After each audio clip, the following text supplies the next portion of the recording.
সৎমা নাকি কারও ভালো হয় না। ননীমাধবের ধারণা ছিল তাই, কিন্তু তার কপাল ভালো। এসে অবধি সে ধারণা তার বদলে গিয়েছে। বাপের অবস্থা ভালো, তা সে আগেই জেনেছিল। এসে দেখে সত্যিই তাই।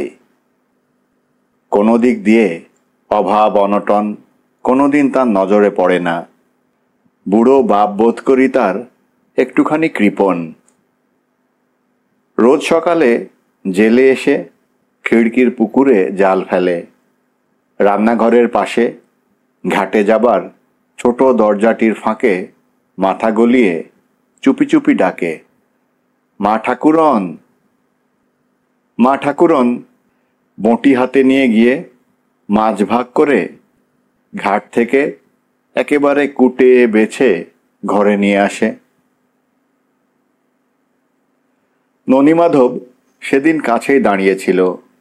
মায়া তার গলা জড়িয়ে কানের কাছে মুখ নিয়ে চুপি চুপি বলল, যা তো ননি, কাপড়ের তলায় মাছটা লুকিয়ে একেবারে এইখানে নিয়ে আয়। কিন্তু অমন করে চুপি চুপি বলার প্রয়োজন ছিল না। ননীমাধব বলল, বাবা তো বাড়িতে নেই। মায়া বলল, তা হোক, আসতেই বা কতক্ষণ। সত্যিই আসলেন। আঁচলের তলা থেকে মাছটি ননীমাধব বের করতে যাবে এমন সময় সদর দরজার কাছে খুব খুব করে কাশির শব্দে তাকিয়ে দেখে তার বাবা। ওটা কি রে? ননীমাধব না পারল জবাব দিতে, না পারল তার মুখের পানে তাকাতে। সকরুণ দৃষ্টিতে একবার সে মায়ার মুখের পানে তাকালো মাত্র। মায়া উনানের কাছে বসেছিল।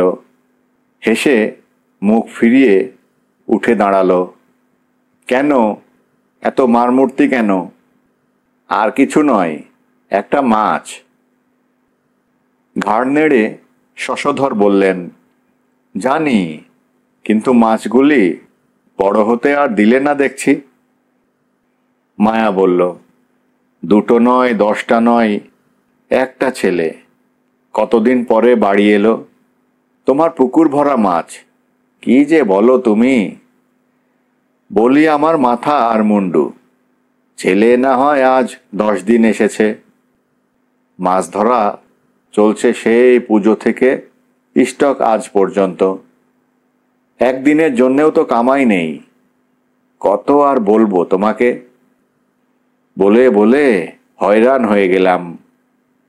বলতে বলতে তিনি ঘরে ঢুকে গেলেন। মাছটা নামিয়ে রাখতে বলে মায়াও তার পিছু পিছু গেল। জানি আমি, সকাল থেকে রোদ্দুরে ঘুরলে মাথা আর কখনো ঠিক থাকে মানুষের। বসো, ঠান্ডা হও, জল টল খাও, তারপর যা বলতে হয় বলো। বলে গলার কাপড়টা আর একবার ফেরতা ঘুরিয়ে নিয়ে হেসে হাত দুটি কপালে ঠেকিয়ে বলল, অপরাধ হয়েছে মশাই, ক্ষমা করুন। শশধর না হেসে থাকতে পারলেন না। মায়া এতক্ষণে নিশ্চিন্ত হয়ে জল খাবার থালাটি স্বামীর সুমুখে ধরে বলল, যাই, আবার উনুনে আলু চড়িয়ে এসেছি। রান্নাঘরে এসে সে বঁটি নিয়ে মাছ কুটতে বসল। ননির বিয়ে দেব, রাঙা টুকটুকে বউ আসবে, তখন আর কষ্ট করে মাছটা আমায় কুটতে হবে না। কি বল ননি? লজ্জায় ননি তার মুখের পানে তাকাতে পারল না। সেখান থেকে উঠে সে একরকম ছুটেই চলে যাচ্ছিল। মায়া বলল, যাস নে ননি, খেয়ে যাবি। কথাটা বোধ করি সে শুনতেই পেল না। কিন্তু এত আদর, এত যত্ন জীবনে সে কখনো পায়নি। অন্ধ হঠাৎ সূর্য দেখেছে, অসহ্য হবারই কথা। ননীমাধব নাও বলতে পারে না, হ্যাঁও বলতে পারে না। সেদিন সকালে শশধর তাঁর স্ত্রীকে যৎপরনাস্তি তিরস্কার করছিলেন। ননীমাধব ঠিক সময়েই ঘরে ঢুকছিল। হঠাৎ শুনে সে দরজার আড়ালে চুপ করে দাঁড়ালো। এখানে থেকে ননীমাধবের পড়াশোনা কিছুই নাকি হচ্ছে না। গত কয়েকদিন থেকে শহরের একটা স্কুলে তাকে পাঠাবার কথা হচ্ছে, তাই তার এই আগ্রহ। শশধর বোধ করি এতক্ষণ থেকে চিৎকার করছিলেন। বললেন, আমি জানি তোমার স্বভাব, তুমি আর কথা বলো না। কিন্তু কথা সে যে বলেছে ননীমাধব তা শোনেনি। এবার কিন্তু মায়া সত্যি সত্যি চুপ করে রইল। শশধর বললেন, সবেতেই তোমার বাড়াবাড়ি। এ আমি আজ বলে নয়, 1000 দিন লক্ষ্য করেছি। বললে কথা শুনবে না, হেসেই উড়িয়ে দেবে। এই হচ্ছে তোমার মস্ত রোগ। মায়া জবাব দিল, হেসে বলল, কথা তোমার শুনলাম না কবে? হ্যাঁ গা। নাও জামাটা তোমার খুলে ফেলো দেখি। সেই কখন থেকে দাঁড়িয়ে আছি তেল হাতে নিয়ে। আমায় বকতে পেলে আর কিছু চাও না বাপু। হ্যাঁ, ভালো লাগে না 24 ঘন্টা। শশধরও হাসলেন, বললেন, তোমার ভালোর জন্যই বলছি। ওকে তো তুমি পেটে ধরনি, লোকে বলবে কি? তা বলুক লোকে, লোকের মুখে ঝ্যাঁটা। বলে মায়া তাকে তেল মাখাতে বসল। স্বামী বোধ করি আরাম বোধ করছিলেন, তাই একটুখানি চুপ করে রইলেন। পরে আবার ধীরে ধীরে বলতে লাগলেন, তা বাপু তুমি যাই বলো, পুরুষ মানুষ দেখলেই তুমি কেমন যেন বেচাল হয়ে পড়ো। এ যেন তোমার স্বভাবে দাঁড়িয়ে গেছে, বুঝলে? মায়া বলল, ছি ছি ছি ছি, আমি গলায় দড়ি দিয়ে মরব না কি করব? কিছু বুঝতে পারি না বাপু। উল্টো কথা বলছো কেন? তোমারই বরং স্বভাব হয়ে গেছে আমায় কিছু না বলে তুমি থাকতে পারো না। এই বলে একটুখানি থেমে সে আবার বলল, ননি আমার পেটের ছেলের মতো, ও আবার পুরুষ মানুষ হলো কবে থেকে? ও কথা তুমি মুখে আনছো কেমন করে গা? লজ্জা করে না? ছি। স্বামী এইবার চুপ করে রইলেন। বোঝা গেল তিনি নরম হয়ে এসেছেন। কেশ বিরল মাথাটি তার কোলের কাছে টেনে নিয়ে মায়া বেশ ভালো করে তেল মাখাতে শুরু করল। বলল, শীত পড়েছে কি অমনি চান বন্ধ করেছ? এমন শীত কাতুরে মানুষ। আজ তুমি চান করো, বুঝলে? চান বলে শশধর তার কোলের উপরেই মাথাটা একটুখানি উঁচু করে মায়ার মুখের পানে তাকিয়ে হাসলেন। হাসি নয় গো, সত্যি বলছি, নইলে শরীর খারাপ হবে। কথার ধরা অন্য পথে ধরেছে, তবু কেন না জানি তাদের কাছে যেতে ননীমাধব লজ্জাবোধ করছিল। পা টিপে টিপে যেমন এসেছিল তেমনি আবার পলায়ন করতে যাবে। পেছন থেকে সহসা মায়ার ডাক শুনে সে থমকে দাঁড়ালো। যাসনে ননি, গরম জল ঠান্ডা হয়ে গেলে আর আমি গরম করতে পারবো না কিন্তু। অপরাধীর মতো ননি ঘরে এসে ঢুকল। শশধরের মাথাটা সরিয়ে দিয়ে তেলের বাটি হাতে নিয়ে মায়া ননীমাধবের কাছে এগিয়ে বসল। বলল, বসো। বলে জোর করে তাকে সেইখানেই বসিয়ে দিয়ে বলল, জামা খোলো। ওগো, তুমি বাইরে রোদে গিয়ে বসো ততক্ষণ, তেলটা শুকোক গায়ে। বাইরে রকের উপর চৌকি পাতা ছিল। শশধর ধীরে ধীরে মাথায় হাত বুলাতে বুলাতে সেইখানে বসলেন। এমনি করে দিন চলে, কিন্তু এমন করে আর কতদিন চলবে? সুযোগ সুবিধে পেলেই শশধর ননীমাধবের পড়াশোনার কথা তোলেন। পাড়ার সব দুষ্টু ছেলেদের নাম ধরে ধরে তাদের অপবাদ ঘোষণা করতে থাকেন। এদের সঙ্গে মিশলেই মাথাটি একদম ফর্সা। সুতরাং যেখানেই হোক একটা বোর্ডিং স্কুলে তাকে না পাঠালেই নয়। কিন্তু আজ পর্যন্ত কেন যে তা হয়ে ওঠে না, কে জানে। সঙ্গী সাথীদের নিয়ে 24 ঘন্টা ঘুরে বেড়ানোর অজুহাতে শশধর তাকে তিরস্কার করেন। ননীমাধব দোয়াত কলম আর একটা খাতা নিয়ে লিখতে বসে। লিখতে বসে কি যে লিখবে খুঁজে পায় না। একখানা বইও নাই যে তা দেখে হাতের লেখা অভ্যাস করবে। নিজের নামটি লিখে চুপ করে বসে থাকে। যে মা তার মরে গিয়েছে তারই কথা মনে পড়ে।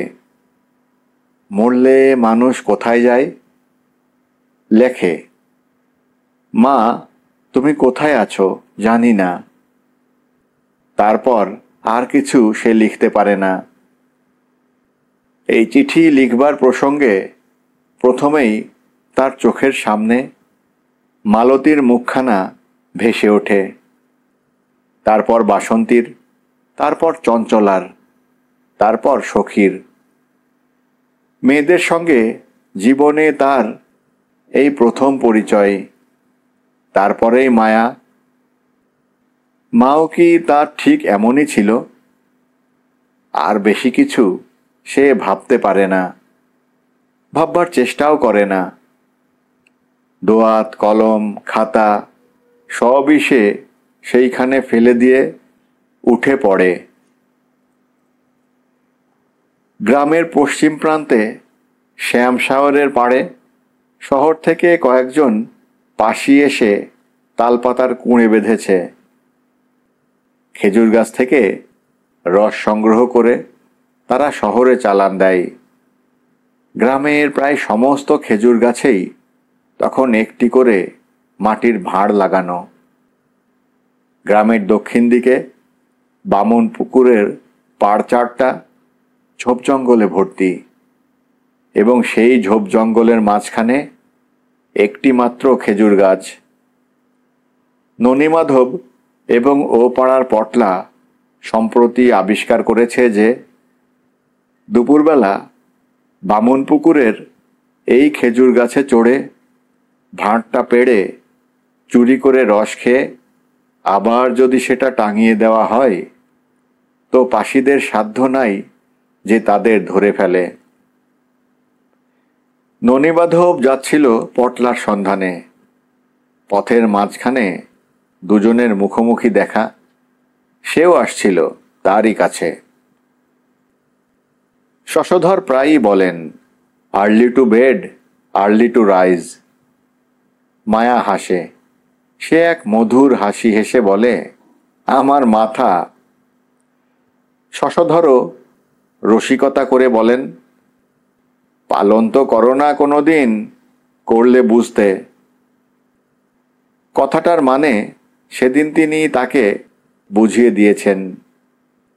মায়া বলে, তুমি পালন করছো তো, তাহলেই হলো। স্বাস্থ্যের উন্নতি তোমার হোক, তাহলেই আমার হবে। সন্ধ্যা তখন সবে 7টা কি 7:30টার বেশি নয়। একে শীতকাল, তার উপর পাড়া গাঁ। মনে হয় যেন বেশি রাত হয়ে গেছে। শরতের বৈঠকখানায় সবার আড্ডা ভেঙে আগা গোড়া বালাপোষ মুড়ি দিয়ে শশধর ঘরে ঢুকলেন। ঘরের এক কোণে লাঠি গাছটি নামিয়ে রেখে ডাকলেন, কই গো? বেশি দূর খুঁজতে হলো না, সামনেই দেখলেন ঘরের মেঝের ওপর একটা শতরঞ্চ বিছিয়ে মায়া ও ননীমাধব পাশাপাশি হাঁটু গেড়ে সামনের দিকে ঝুঁকে পড়ে একটা খাতার উপর কি যেন লেখালেখি করছে। মায়া তাড়াতাড়ি উঠে আসলো, হাসতে হাসতে বলল, আমার চেয়ে ননির বাংলা হাতের লেখা ঢের ঢের ভালো। শশধর তার মুখের পানে একবার তাকালেন, তারপর গম্ভীর মুখে বললেন, হুঁ। মায়া বলল, হবে না? তোমার লেখা কেমন? বাপকা বেটা না সেই কি যেন বলে না? দূর ছাই, আমারও সব হয় না বাপু কিছুতেই।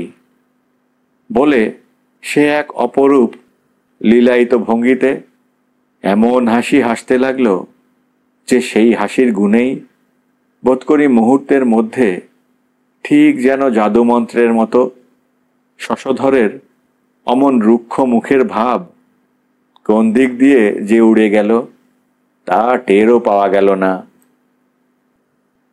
কথাটা এমন কিছু হাসির নয়, তবু শশধর তার সেই হাস্যোজ্জ্বল চমৎকার মুখখানির দিকে বিমুগ্ধ দৃষ্টিতে বার কয়েক তাকিয়ে নিজেও ঈষৎ হাসলেন। হেসে বললেন, জানে না, বাপকা বেটা সিপাই কা ঘোড়া, কুছ না হয়তো থোড়া থোড়া। বলেই তিনি চুপ করলেন। চোখ মুখের ভাব দেখে বোঝা গেল সহসা তিনি অত্যন্ত উল্লসিত হয়ে উঠেছেন। শশধর একবার হাঁচি দিলেন। মায়া বলল, দেখো, বলেছিলাম না ঠান্ডায় বেরিও না, লাগিয়েছ তো ঠান্ডা। বেশ হয়েছে, নাও শো, পায়ে একটুখানি তেল মালিশ করে দেই। বিছানা পাতাই ছিল। শান্ত শিষ্ট ছেলেটির মতো শশধর তৎক্ষণাৎ শুয়ে পড়ছিলেন। হঠাৎ জিজ্ঞেস করলেন, বাজলো কটা? ও, তোমার আবার আর্লি টু বেড আছে যে? আচ্ছা, তবে খেয়েই নাও আগে। বলে মায়া তাকে খাওয়াবার জন্য আসন পেতে জল গড়াতে বসল। ননিকেও দিলে না কেন? বেশ, তাহলেই হয়েছে, একটি খাবারে হাত দেবে না, বসবে আর উঠবে। বলে সে স্বামীর সামনে খাবারের থালা ধরে দিল। স্বামীর আহারাদি শেষ হলে মায়া হেসে বলল, এসো, তোমার আর্লি টু বেড করে দেই, এসো। বলে তেলের বাটি হাতে নিয়ে মুখ টিপে টিপে হাসতে লাগলো। গুড়গুড়ির নল মুখে দিয়ে শশধর শয্যা গ্রহণ করলেন। মায়া তার পায়ের উপর মাথা ঠেকিয়ে প্রণাম করে একখানি পা তার কোলের উপর সযত্নে ধীরে ধীরে টেনে নিল। সেবা শুশ্রূষায় মায়ার হাত বড় চমৎকার। স্বামীর হাত থেকে গড়গড়ার নলটা অনেকক্ষণ খসে পড়েছিল। তারপর ঘড়ঘড় করে নাক ডেকে উঠতেও দেরি হলো না। মায়া ধীরে ধীরে আর একটি প্রণাম করল। কোল থেকে তার পা দুটি নামিয়ে দিয়ে অত্যন্ত সন্তর্পণে গায়ের উপর আগাগোড়া লেপ চাপিয়ে দিয়ে পা টিপে টিপে উঠে পাশের ঘরে গিয়ে বলল, নাও, খুব লেখাপড়া হয়েছে, তোলো এবার তোমার এসব। ননীমাধব তার মুখের পানে তাকিয়ে দোয়াত কলম তুলে রাখল। পাশের ঘরে রোজ যেমন হয় সেদিনও তেমনি ননীমাধবের বিছানা পাতা হচ্ছিল। আহারাদির পর শোবার ঘরে ঢুকেই ননীমাধব বলল, আমি আজ পটলাদের ঘরে শোব। মায়া একটুখানি বিস্মিত হয়ে গিয়ে স্মিতহাস্যে তার মুখের উপর একাগ্র দৃষ্টি নিবদ্ধ করে বলল, কেন? কিন্তু এ কেনর জবাব সে দিতে পারল না। ননীমাধব মাথা নত করে সেখানে দাঁড়িয়ে রইল। মায়া আর তার জবাবেরও অপেক্ষা করল না। বাঁ হাত দিয়ে তাকে জড়িয়ে ধরে একরকম জোর করেই বিছানার উপর শুইয়ে দিল এবং তাকে আর দ্বিতীয় কথাটি বলার অবসর না দিয়েই হাত বাড়িয়ে ফস করে আলোটা নিভিয়ে দিয়ে মুখের কাছে মুখ নিয়ে গিয়ে চুপি চুপি বলল, পাগল। শয্যাপ্রান্তে নিরতিশয় ভীত সংকুচিত ননীমাধব নিঃসার নিস্পন্দভাবে চোখ বন্ধ করে পড়ে রইল। আর তারই একান্ত সন্নিকটে ঘন সতেজ পুষ্পিত যৌবনা লতার মতো অনিন্দ সুন্দরী মায়া তাকে নিবিড় আলিঙ্গনে আবেষ্টন করে তার দুই পরিপুষ্ট গণ্ডদেশে কৃষ্ণকুঞ্চিত কেশাবৃত ললাটে, মুদিত পক্ষ দুই চোখে, সুচারু দুই ওষ্ঠপুটে ক্রমাগত চুম্বন করে তাকে একেবারে উদ্ভ্রান্ত বিহ্বল করে দিতে লাগল। জানালাটা বন্ধ করা হয়নি। মৃদু জ্যোৎস্নালোকের একটি সুদীর্ঘ রেখা পথ অতিক্রম করে ঘরের অপর প্রান্তে এসে পড়েছে। বাইরে হিমাচ্ছন্ন জ্যোৎস্নাময়ী রাত্রি, নিস্তব্ধ নিষুপ্ত গ্রাম, নিদ্রিত গৃহস্বামীর নাসিকাধ্বনি ছাড়া আর কোথাও কোনো শব্দ পর্যন্ত শোনা যায় না। পরদিন থেকে ননীমাধবের মাথার ভেতরটা কেমন যেন সকল সময়েই ঝিমঝিম করতে থাকে। মুখ তুলে কথা বলতে পারে না।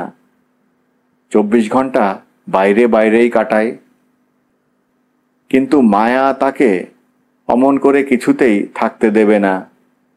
আদর যেন তার আরও শতগুণ বেড়ে চলে। একটুখানি ফাঁক পেলে হেসে কাছে এসে দাঁড়ায়, সোহাগ করে মাথাটি তার বুকের উপর চেপে ধরে, বলে, তোকে আমার কেন এত ভালো লাগে বলতো? ননীমাধব জবাবও দিতে পারে না, তার মুখের পানে তাকাতেও পারে না। স্নেহ ভালোবাসা জীবনে যারা পায়নি, বেশি পেলে তারা আবার তা সহ্যও করতে পারে না। তাই বোধহয় হঠাৎ একদিন দেখা গেল কাউকেও কিছু না বলে ননীমাধব পালিয়ে গেছে। কে কে এই হতভাগার জীবন নিয়ে এমন খেলা খেলল জানি না। এতদিন তার কোনো খবর পাওয়া যায়নি। হঠাৎ দেখা গেল রেলওয়ে কোম্পানির ছোট্ট একটি ব্রাঞ্চ লাইনে চলন্ত একটি ট্রেনের কামরায় ননীমাধব বসে আছে। 14 বছরের ননীমাধবের বয়স তখন প্রায় 30-এর কাছাকাছি। তাপস বালকের মতো দেহে তার সে সুকুমার সৌন্দর্য আর নেই। চোখে মুখে কেমন যেন একটা রুক্ষ ভাব। মাথায় উস্কো খুস্কো অগোছালো চুল, পরনে খাকি রঙের আধা পায়জামা, গায়ে কামিজের ওপর কোট, পায়ে জুতা মোজা দুই। এতদিন কেমন করে যে তার জীবন কেটেছে কে জানে। দেখলে মনে হয় ঝড় ঝঞ্ঝা অনেক তার মাথার উপর দিয়ে পার হয়েছে, কিন্তু সে পল্লী কিশোরের অটুট স্বাস্থ্যের এতটুকু হানি করতে পারেনি। কামরায় আরও দুজন যাত্রী, দুজনেই স্ত্রীলোক। 13-14 বছরের একটি মেয়ে সামনের বেঞ্চে তারই দিকে মুখ ফিরিয়ে শুয়ে আছে। পাশের বেঞ্চে বোধ করি ওই মেয়েটারই মা আগা গোড়া মুড়ি দিয়ে সম্ভবত ঘুমিয়ে পড়েছেন। ব্রাঞ্চ লাইনের ট্রেন। কামরার মাথার উপর অনুজ্জ্বল একটি গ্যাসের আলো মিটমিট করে জ্বলছিল। তারই সেই স্তিমিত আলোক শিখায় দেখা গেল ছোট সেই ঘুমন্ত মেয়েটির গলায় হার, হাতে চুড়ি, কানে দুল। দুল দুটি বোধ করি হীরার, নইলে ওই সামান্য আলোকে অমন আগুনের মতো জ্বলবে কেন? ননীমাধব তার মুখের পানে না তাকিয়ে ঘন ঘন সেই জ্বলন্ত দুটি দুলের দিকে তাকাচ্ছিল। হঠাৎ তার কি মনে হলো কে জানে। ননীমাধব ধীরে ধীরে বেঞ্চের এক কোণের দিকে সরে গিয়ে অত্যন্ত সন্তর্পণে সেই দিকে হাত বাড়ালো বোধ করি দুল দুটি খুলে নেবার জন্যই। হাত তার এতটুকু কাঁপল না। গত 10-15 বছর ধরে এই কাজেই সে শুধু অভ্যস্ত হয়েছে কিনা তাই বা কে বলতে পারে। কিন্তু আধো আলো আধো অন্ধকারে হয়তো ঠিক ঠাওর হয়নি। ঠান্ডা হাতের স্পর্শ পাওয়া মাত্র মেয়েটি চোখ মেলে তাকালো। ননীমাধব তার হাত তখন সরিয়ে নিয়েছে। মেয়েটি চিৎকার করল না, মুখে একটি কথাও বলল না। ননীমাধবের মুখের দিকে একবার মাত্র তাকিয়ে ধীরে ধীরে উঠে বসল। তারপর গায়ের কাপড়টা ভালো করে জড়িয়ে নিয়ে আস্তে আস্তে পাশের বেঞ্চে উঠে গিয়ে মায়ের গায়ে হাত দিয়ে ডাকল, মা। ননীমাধব জিজ্ঞেস করল, ও তোমার মা বুঝি? মেয়েটি নিঃসংকোচে ননীমাধবের দিকে মুখ ফিরিয়ে ঘাড় নেড়ে বলল, হুঁ। মা ধড়মড় করে উঠে চিৎকার শুরু করলেন, নাম নাম নাম, মা গৌরী, নেবে পড় চট করে। ও মা, গাড়ি যে চলছে দেখি, ছেড়ে এলো নাকি আমাদের স্টেশন? মায়ের ছটফটানি দেখে গৌরী না হেসে থাকতে পারল না। ঈষৎ হেসে বলল, না মা, তুমি উঠে বসো, আমার ভয় করছে। সোনারডি আসেনি, তুই দেখেছিস তো ঠিক? বলে মা একটুখানি আশ্বস্ত হয়ে চেপে বসলেন। ঘুমের ঘোরে ননীমাধবকে এতক্ষণ তিনি দেখতে পাননি। এইবার হঠাৎ তার দিকে নজর পড়তেই বলে উঠলেন, ও মা, এ যে সাহেবলা। মর, এত গাড়ি থাকতে আর জায়গা পাওনি মুখ পোড়া? ননীমাধব হেসে বলল, না মা, আমি সাহেব নই। আপনারা কোথায় যাবেন? মা একটুখানি অপদস্থ হয়ে পড়লেন। ও মা, তুমি আমাদেরই যে। আমরা যাব বাছা বহুত দূর। মুখ পোড়া বললাম, তাতে আর হয়েছে কি? ননীমাধব কথা শিখেছে ভালো। মার প্রাণ একেবারে গলিয়ে জল হয়ে গেল। আহা, দিব্যি ছেলেটি তো। মা জিজ্ঞেস করলেন, কোথায় যাবে বাছা তুমি? ননীমাধব বলল, আমি যাব না মা কোথাও, এমনি ঘুরে বেড়ানোই আমার কাজ। মা বললেন, আমরা বাছা কি কুক্ষণেই যে বাড়ি থেকে বেরিয়েছিলাম, আসবার সময় ট্রেন ফেল হলো। গিয়েছিলাম আজিমগঞ্জ গঙ্গা চান করতে। বাড়ি থেকে গরুর গাড়ি আসার কথা, ও বেলায় একবার এসে ফিরে গেছে। এ বেলায় যদি না আসে তো কি যে হবে বাবা, তাই ভাবছি। ননিমাধব জিজ্ঞাসা করল, স্টেশন থেকে বাড়ি আপনাদের কত দূর মা? অনেক দূর বাছা, 2 ক্রোশ। আর এই অন্ধকার রাত, আর এই মেঘ করে আছে, আর যদি কখনো বাড়ি থেকে বেরোই তো এই... গৌরী, তুইও কানমল। বলে তিনি সত্যি সত্যি কানে হাত দিলেন। গৌরী হাসল। ননিমাধবও না হেসে থাকতে পারল না। হাসি নয় বাছা, বুক আমার দূর দূর করছে। এই রাত্রির কাল, সঙ্গে সমস্ত মেয়ে, আর মেয়ের গায়ে এক গা গয়না। বলে তিনি মেয়ের মুখের পানে তাকিয়ে বললেন, গয়না টয়না খুলে ফেল বাছা, কাপড়ের একটা পুঁটলিতে না হয় বেঁধে নেই। গৌরী একবার মায়ের দিকে তাকিয়ে চুপ করে বসে রইল। গা থেকে গহনা খুলল না।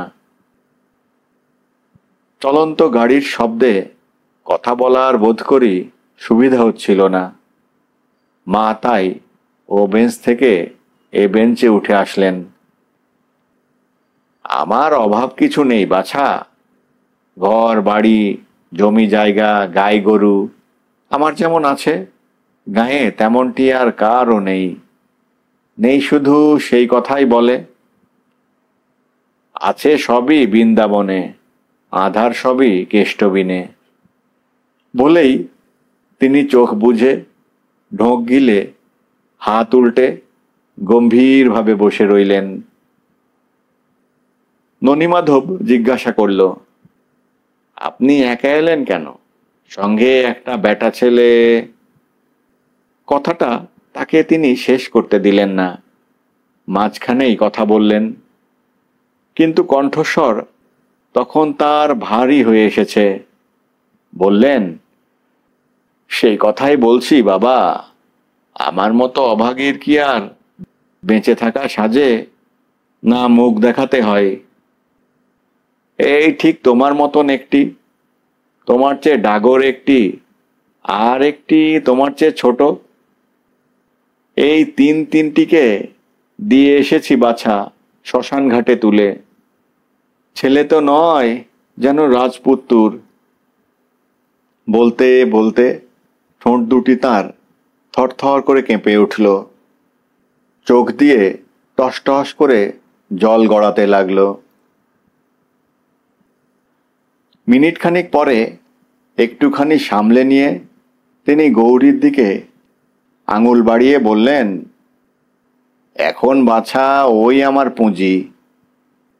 থাক মা থাক, তুই ওইখানেই বসে থাক, কোনো ভয় নেই। ছেলেটি বড় ভালো ছেলে। তো হ্যাঁ বাবা, তোমার নামটি কি? আমার নাম ননিমাধব। মা বললেন, ননিমাধব? আমার একটির নাম ছিল সুবোধ, একটির নাম ছিল রাখাল, আর একটির নাম ছিল গোপাল। বলে ছেলে তিনটিকে মনে পড়তেই বোধ করি তিনি কিছুক্ষণ চুপ করে রইলেন। তারপর বললেন, এই যে তুমি মা মা বলে ডাকছো বাছা, আমার বুকের ভেতরটা কেমন হো হো করে উঠছে। মনে হচ্ছে রাখাল আমার বেঁচে আছে। তুমি বাবা আমার ঠিক রাখালের মতো দেখতে। দেখতে দেখতে গাড়ি এসে সোনারডি স্টেশনে পৌঁছলো। গাড়ি থামতে না থামতেই মা জিজ্ঞাসা করলেন, কোন স্টেশন বাবা? ননিমাধব জানলার পথে মুখ বাড়ালো। কিন্তু স্টেশনে না আছে লোক, না আছে আলো। অন্ধকারে ভালো করে কিছু ঠিক ঠাহর করা যায় না। গৌরী যেদিকে বসেছিল প্ল্যাটফর্ম সেই দিকে। গৌরী বলে উঠল, সোনারডি, মা তুমি নামো আগে। এক হাতে কাপড়ের একটা বোঁচকা আর এক হাতে একটা ঘটি নিয়ে। মা তখন উঠে দাঁড়িয়েছেন। বললেন, জানিস তো ঠিক, মিনসেরা দুটো আলো জেলে রাখে না গা। গৌরী তাড়াতাড়ি করছিল। আমি দেখেছি মা, আলোর গায়ে লেখা রয়েছে, তুমি নামো চট করে। ননীমাধব উঠে এসে দরজা খুলে দিয়ে মার হাত থেকে ঘটি ও বোঁচকা কেড়ে নিয়ে বলল, নামুন ধীরে ধীরে। তুমিও নামো গৌরী। মা ও গৌরীকে নামিয়ে দিয়ে ঘটি বোঁচকা নামিয়ে ননীমাধব জিজ্ঞেস করল, আর কিছু আছে আপনাদের? না বাবা, কিচ্ছু নেই। গৌরী, তোর সেই খাগড়ায় গেলাসটি?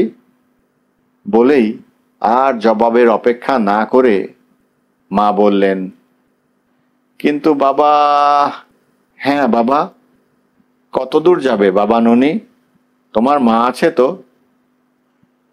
সে কথার কোনো জবাব না দিয়েই ননীমাধব তার কাগজে মোড়া পোঁটলাটি হাতে নিয়ে গাড়ি থেকে নেমে পড়ল।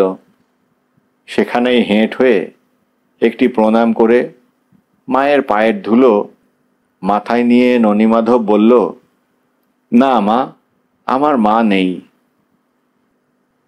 আমার কপাল!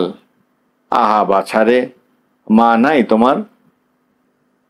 বলা তখনও শেষ হয়নি, এমন সময় সিটি দিয়ে গাড়ি ছেড়ে দিল। মা তাড়াতাড়ি বলে উঠলেন, গাড়ি যে ছেড়ে দিলে ননি, তুমি ওঠো। কথাটা মার মুখের মধ্যে যেন আটকে রইল। নিতান্ত উদাসীনের মতো ননীমাধব সেই চলন্ত ট্রেনের দিকে একবার তাকালো মাত্র। বলল, চলুন আপনাদের পৌঁছে দিয়ে আসি। আনন্দের আতিশয্যে মার মুখ দিয়ে আর কথা বের হলো না। গরুর গাড়ির কথা, অন্ধকার এতখানি পথের কথা এতক্ষণ তিনি ভুলেই গিয়েছিলেন। বললেন, তোমায় কি বলে যে আশীর্বাদ করব বাবা। বলেই তিনি প্রাণপণে চিৎকার করতে লাগলেন, বংশী, বংশী, আমাদের বংশী এসেছিস? রাজীবপুরের বংশী, এখানে কেউ আছিস বাবা?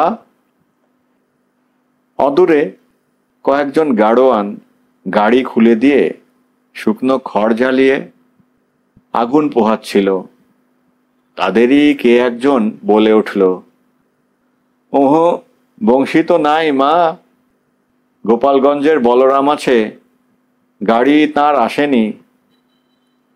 ননীমাধব বিস্তর হাঁক ডাক করে গাড়ির সন্ধান করতে লাগলো। শেষে অনেক কষ্টে, অনেক খোঁজাখুঁজির পর সংবাদ পাওয়া গেল যে স্টেশনের একজন খালাসির নাকি একজোড়া গাড়ি আছে। অসময়ে বেশি ভাড়া পেলে সে নাকি ট্রেনের যাত্রীদের বাড়ি পৌঁছে দেয়। ননীমাধবের সাহেবী পোশাক দেখে স্টেশন মাস্টার স্বয়ং সুপারিশ করলেন।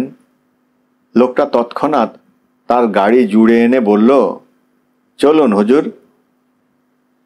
ননীমাধবকে আশীর্বাদ মার যেন আর ফুরোতেই চায় না। খানিকক্ষণ পরে বললেন, তোমার ওই সাহেবের মতন ওইগুলা তুমি খোলো বাছা, আমার বড় ভয় করে। ননীমাধব হাসতে লাগলো, খুলবো মা, খুলবো, বাড়ি গিয়েই খুলে ফেলবো সব।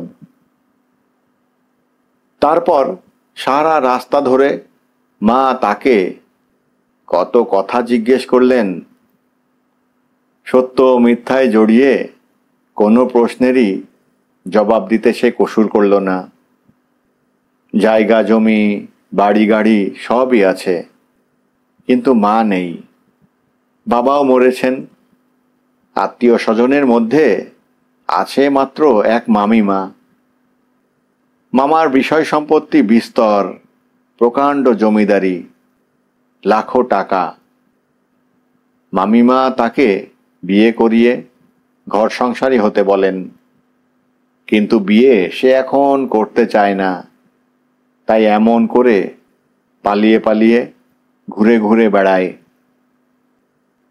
মা তার কথা শুনছিলেন, সঙ্গে সঙ্গে এও ভাবছিলেন যে ছেলেটিকে এত রাত্রে বাড়ি নিয়ে গিয়ে তিনি কি খেতে দেবেন।